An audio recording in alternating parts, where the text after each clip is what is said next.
Hello guys, welcome to my another video. So today I'm going to discuss about the standard English convention questions, and this one is specifically related with the punctuation, so it's going to be good practice for you.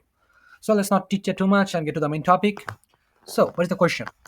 To serve local families during the Great Depression, innovative New York City librarian Pura Belpre offered storytelling in both English and Spanish, an uncommon dash celebrated El Dia los Tres Reyes Magos.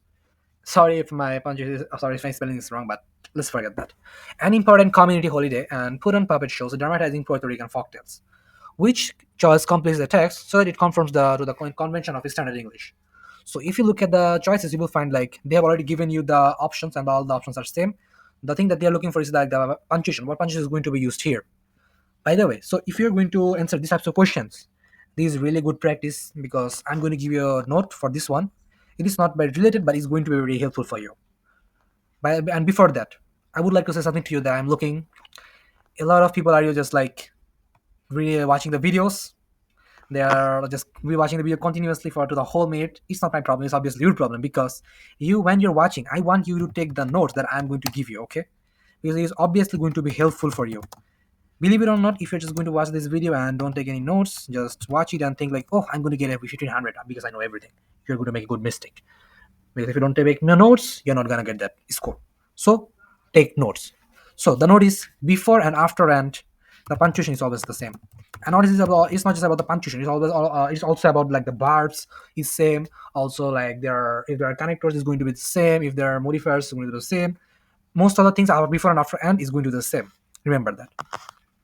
So what we're going to write here is note before and after and the punctuation, verb specifically are going to be the same. Oh, by the way, let me ask you a question. A separate one different than this. If I were to write this sentence before and after and the punctuation, verb, which auxiliary verb should I use? Is it going to be is or are? Tell me this question. I would like to know. Pause this video for a minute and think.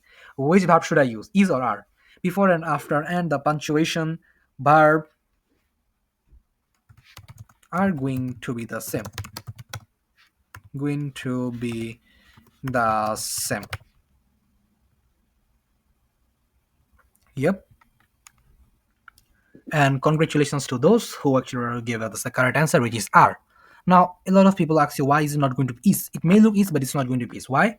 Because if you look at it carefully, this word here, da, is referring to both punctuation and verb. Okay, which means they are like compound subjects, which is plural. I hope you get that. That's why it's going to be R. If there was only either punctuation or verb, not two of them, just one. Like if either punctuation or verb, it was going to be is here instead of are. I hope you get that what I'm saying. That's it.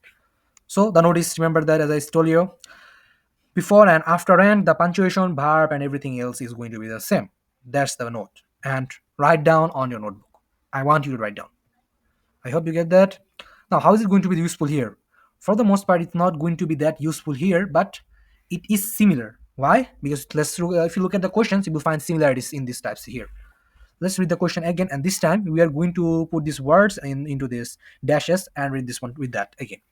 So what is happening here? To serve local families during the Great Depression, innovative New York City librarian Pura Belpre offered storytelling in both English and Spanish, an uncommon practice at that time, celebrated El Dia Los Tres, blah, blah, blah, an important community holiday, and put on puppet shows dramatizing Puerto Rican folktales. We didn't understand anything. I know. So, as you can see here, this whole line is like a very big. So, what we can do? Let's separate these lines. It would be far easier for us. If we just to think like separately, it would be very, very easy for us. So, in order to do that, I'm going to highlight a little bit so that you can understand that easily. Okay, where's the highlighter? This one, I guess. Sorry, not this one. Yeah, perfect. So, first, which one is it? To serve local families during the Great Depression. Is it a full sentence? No, obviously no. It is a dependent clause. So, if there is dependent clause at the first, what is going to the next one? Is going to be independent clause on which this dependent clause is dependent on. I hope you get that. So, about this sentence, innovative New York City librarian, blah, blah, blah, he offered storytelling both English and Spanish. This is a dependent clause. And if there is independent clause and there is dependent clause, which means there is a whole full sentence right now. But if you were to add another sentence, what is going to happen? And if you see there is a comma, if you look at it carefully, there is a comma right here after Spanish, which means the sentence that is going to come after this one is going to be a dependent clause. Dependent. That's how you identify the whole sentence structure, and it will be very helpful for punctuation answering. So as we can see, the first sentence is going to be dependent clause, and there is a comma here. The second sentence is a independent, and there's another comma, which makes the third sentence and dependent clause. And uncommon dash. I hope you get this type of sentence structure, this half of sentence structure.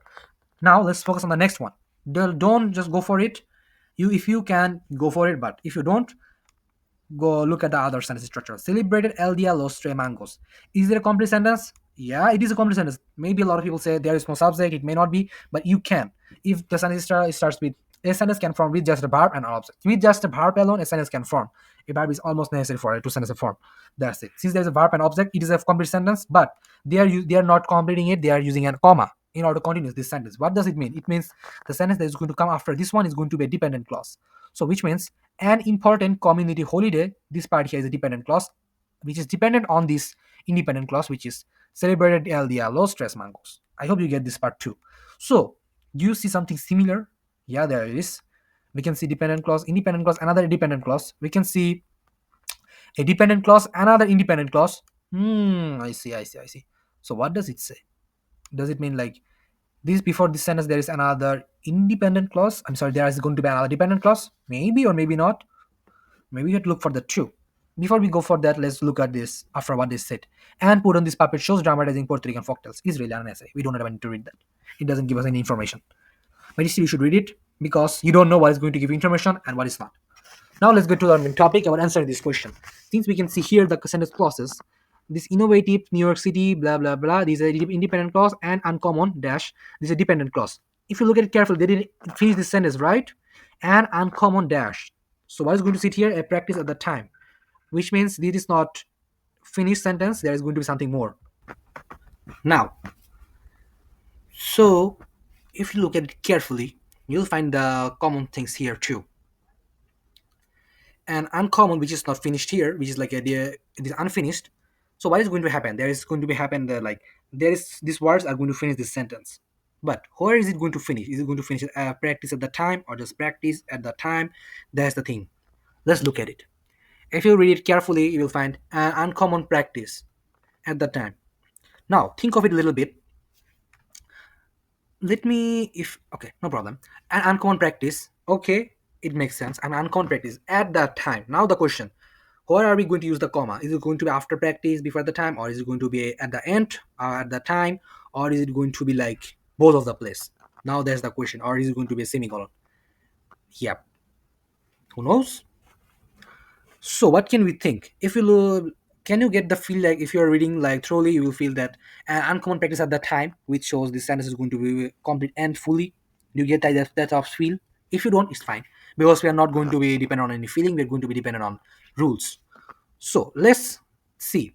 What do you know about commas? If you know, if you were to use like for the first example, like for the first option, if you were to use practice at that time, if you're going to use this option, what is going to happen here? An uncommon practice, comma at the time, comma celebrated Dia los Mangos. Now there's the question: is celebrated El Dia los Tres Mangos is an independent clause, right? We know that. Yep. If you were to use this at that time, it is going to be related with that. At that time, celebrate El Dia los Mangos. That's no problem. The problem is it is going to be independent clause, right? Now, what do we know? This first sentence is also independent clause. The second sentence is also independent clause. Can you add two independent clause with just comma? Nope, you cannot. Let me clear this first. Yeah, okay. So the thing is, you cannot add two independent clause. You cannot add two independent clause with just comma alone. So what does it say? It means this option cannot be the right answer. This is wrong. That's it. Easy peasy. No squeezy. So now let's go for option C. I'm not going for option B for this time. Let's go for the option C. If we were to use this practice at the same practice at the time, same thing, right? Just what is the difference? They're going to add two commas this time. And what do you know about if you were to use two commas? That means if there is a word between two commas, that means the inside word is going to be unnecessary. That means this at the time is unnecessary. It makes sense. Okay, what if it's unnecessary? It doesn't matter. Then what is going to be the sentence? Innovative New York City librarian plan for storytelling, both English and Spanish, uncommon practice. Unnecessary, doesn't matter. Celebrated El Dia Los. Unimportant community data. So it's still the same thing. We are going to add two independent clause with the same comma. Is it possible? Nope. I already discussed you why. So this option cannot be the right answer either. Same thing going on with this one to practice at the time with a comma. You cannot add two sentences. You cannot add two independent clauses with just a comma. You need to use that fanboys rule. For and never. So never, not never. And what is used for? And I forget. I forget. Maybe nor. So nor for fan. For and nor. B stands for, what does B stand for? I don't remember.